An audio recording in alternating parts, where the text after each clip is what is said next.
Sorry ya, Kita lanjutkan nomor 4. Pemberian vaksinasi COVID-19 sangat penting untuk dapat mengendalikan penyebaran dan akibat dari pandemi. Pemberian vaksin adalah upaya pengebalan dengan teknik bagaimana? Kekebalan. aktif buatan. Aktif buatan, yang ini. Aktif buatan. Aktif buatan apa aktif buatan? Aktif buatan. Aktif Iya, buatan. dia itu aktif buatan vaksin. Nah, kok bisa yang disebut aktif anak-anak? Kalau buatan sudah jelas ya, buatan karena memang dibuat oleh manusia. Kenapa itu kok masih disebut kekebalan aktif? Vaksin itu sebenarnya virus yang diencerkan atau dilemahkan, terus disuntikkan ke tubuh untuk memicu kekebalan tubuh. Oke, bagus sekali. Jadi vaksin itu merupakan virus yang diapakan? Dilemahkan.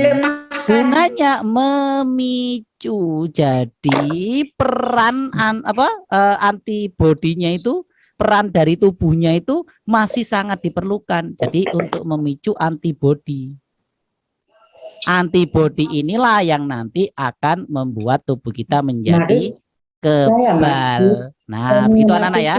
Jadi kalau kita dengarkan sering ya, kita sekarang ada vaksin 1, 2, bahkan ada vaksin 3 booster. Gunanya untuk apa? Gunanya adalah untuk memicu antibodi. Nanti tubuhnya juga masih harus melawan virus yang dilemahkan ini. Makanya beberapa itu kadang walaupun virusnya sudah dilemahkan, terkadang apa anak? Masih sakit panas. Iya, masih berpengaruh terhadap tubuh. Ada yang ringan, misalkan hanya sakit di sekitar yang disuntik atau terasa ngilu. Tapi ada juga yang sampai panas.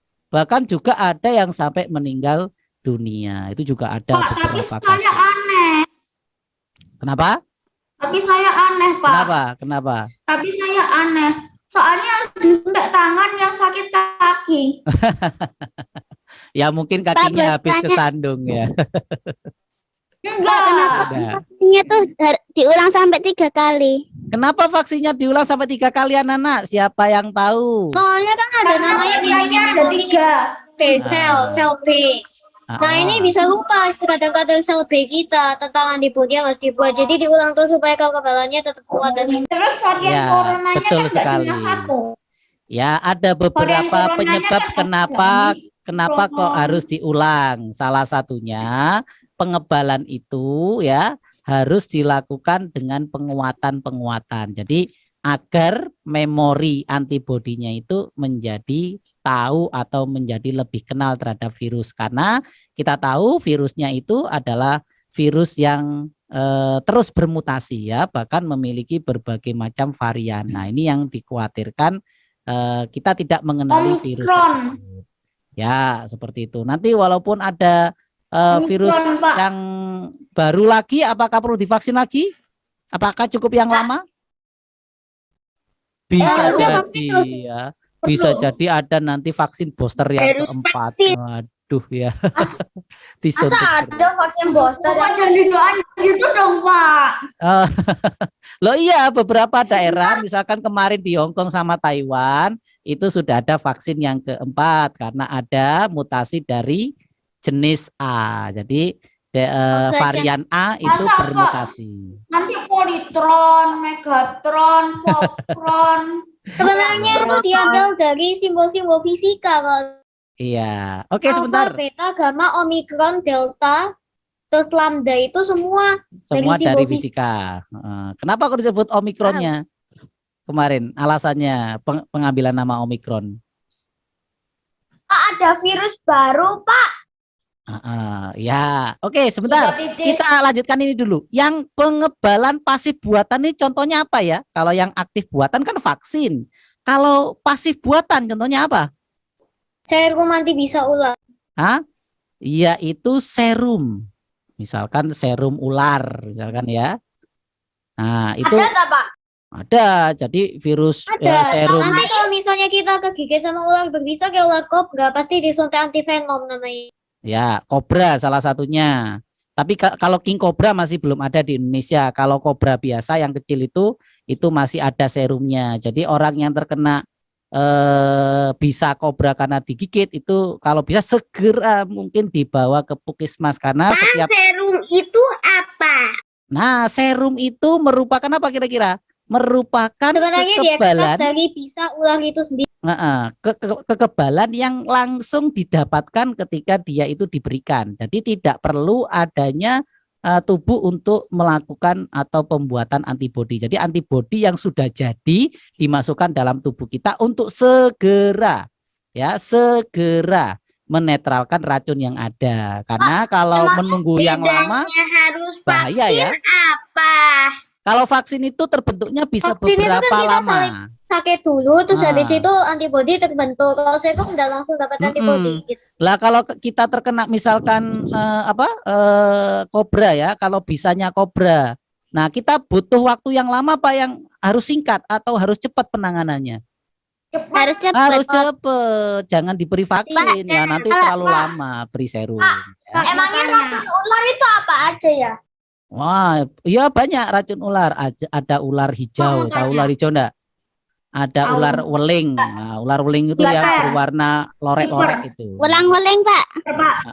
Dan lain-lainnya, ada derik. Pak, mau Ya. tanya. Apa? Kalau misalnya kegigit ular, langkah pertama yang bisa dilakukan itu ngapain, Pak? Nah, kalau misalnya kita terdampak di hutan gitu, seusaha mungkin itu sebelum dibawa ke puskesmas lukanya diikat ya, supaya jadi, enggak nyebar bisa. Misalkan kita tergigit ular di sini. Nah, kalau di tangan itu kita masih bisa namanya merelokasi ya. Atau melokalisasi, dilokalkan. Caranya gimana? Diikat bagian sini. Nah, diikat. Nah, tujuannya apa kira-kira? Agar Supaya bisanya enggak bisanya enggak nyebar. Itu satu ya. nyebar nanti terlanjut nanti takutnya kita terancam. Lokalisasi. Nah, yang kedua ya, itu diam. Tahu diam? Tambah bergerak, tambah nyebar bisa. Tidak banyak bergerak. Berarti harus dibopoh apa ditandu ya, Pak? Iya, betul sekali. Jadi tidak boleh sampai Biasanya banyak kalau gerak. kena bisa ular harus ditandu. Terus baru nanti kalau suntikan antivenom. kalau dirawat nanti, nah di sana sudah ada penanganan beberapa Vaksin cara. cacar air itu buatan ya, Pak? Oh ya, buatan Iyalah. namanya juga vaksin. Oke ya, baru yang Tapi ketiga kita bisa ditangani bedain ular secara berbisa atau ya, nanti kalau akan berbisa ditangani itu secara beda, medis Kepalanya ya. segitiga. Oke, lanjut. Berbisa Kalau sama kekebalan aktif, aktif alami, contohnya apa? Aktif alami.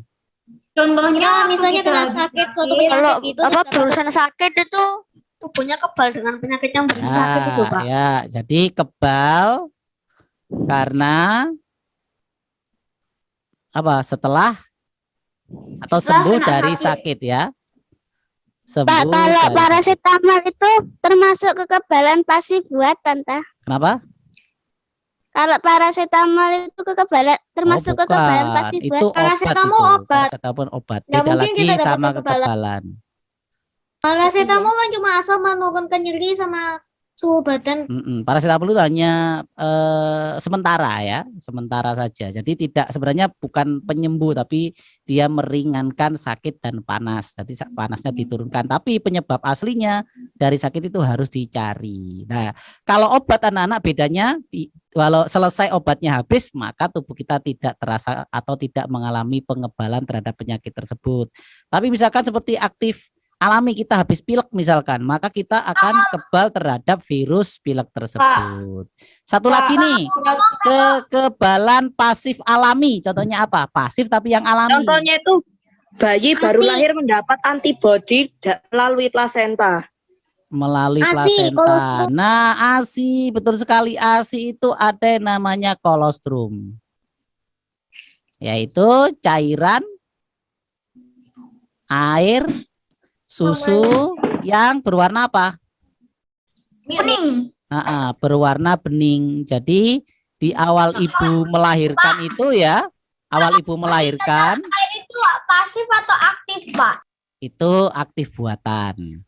Ya, jadi ketika ASI diberikan, kolostrum diberikan itu salah satu kekebalan yang bisa diberikan oleh ibu kepada anak. Makanya ketika awal-awal disusukan itu warnanya bukan putih anak-anak, tapi warnanya adalah bening. Oke, ada pertanyaan? No. Baik,